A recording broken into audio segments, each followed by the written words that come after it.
Dr. Umar, are you totally against interracial relationships? I am totally against it, and I want to make sure you understand why. It's not because. Cut it out, Envy. Cut it out, Envy. Don't do that, Envy. I'm gonna be having a serious conversation. We have a name for it. We have a name for it. Okay. The Snow Bunny Crisis. Okay. I am against the Snow Bunny Crisis, and I want your white listeners to understand, because people be trying to say stuff like, he's the Black Hitler. I'm not the Black Hitler.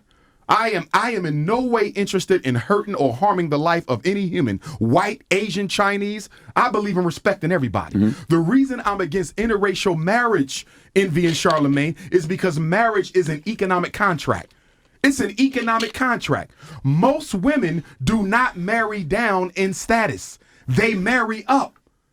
And if you don't believe me, show me a rich white woman married to a broke-ass black man.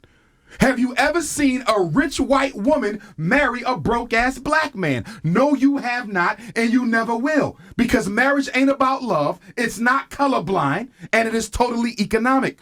So if marriage is an economic unification and a contract, how can we, who don't have enough already, give so much to the white woman and to white people who have already taken too much, when we got all these black women out here who will never get married? Only 1 out of every 4 black women in America will ever taste marriage, and half of them who taste marriage will be divorced within 5 years.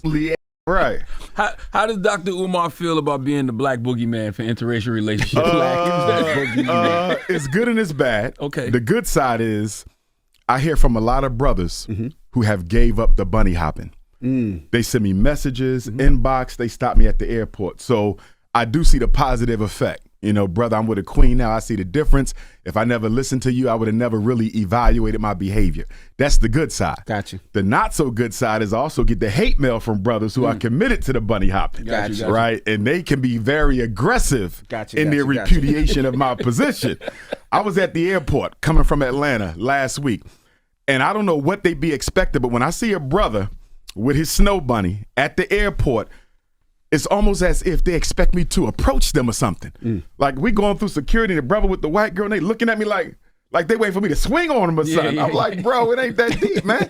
Your life is your life. I still respect you as a human being. Word. I just don't think your selection is in the best interest of where black people need to be headed. That's all. But when All right, y'all, let's talk about the latest episode of As the School Crumbles, starring none other than Dr. Umar Johnson.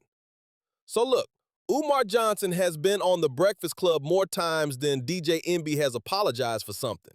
Every time, Charlemagne is sitting there nodding like Umar's about to drop the blueprint to Wakanda.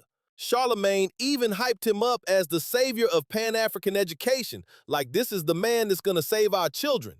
Fast forward to 2025, the school still ain't open. The FDMG Academy looking more like the FDMG Airbnb, just a building you drive by and say, oh, that's nice. But now the plot twist. Umar is out here charging women $500 for a date. $500 for 2 hours of conversation, a plate of food, and probably a lecture about why black men need to stop dating white women. And the internet said, oh no, we can't let this slide. Even Charlemagne, who once crowned Umar a hero, had to give him Donkey of the Day. Yes, the man who stood by him, who vouched for him, finally had to be like, bruh, what are you doing? Now let's break this down. $500 for a date with Umar Johnson. That's not dinner. That's tuition. That's a semester at community college. And if you're spending that much, you better walk away with a degree. Something. At least a certificate that says, I survived dinner with Dr. Umar. And the wildest part, Umar says this is all about fundraising. But if the school is still probably on its way to foreclosure, then where's the money going? Like, I'm starting to think the school is just a front for his dating app. Forget FDMG Academy, it's FDMG Tinder for dollar money grab. Let's be real. If Umar actually goes on these dates, fine. It's technically not a scam. It's just sad. But if women are paying $500 thinking they're helping the school, that's a whole different story. Imagine explaining to your friends, yeah, girl, I dropped $500 on Umar Johnson. They'd be like, wait, for textbooks? And you gotta say, no, for appetizers. At this point, Umar charging for dates while the school collapses is like the captain of the Titanic selling VIP tickets to watch the iceberg. Bro, Fix the boat before you start hustling the passengers. So here's the takeaway. Umar Johnson went from being Charlemagne's chosen one to Charlemagne's donkey of the day, all because he couldn't separate his school dreams from his dating life.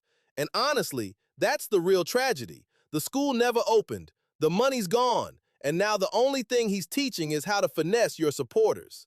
Bottom line, ladies, if you've got $500 to spend, invest in stocks, crypto, or literally anything else. Don't waste it on a dinner date with a man who can't even open his own school. And fellas, if you're single, just know Umar set the bar way too high. We can't even offer Netflix and chill no more. Now it's $500 and chill? Nah,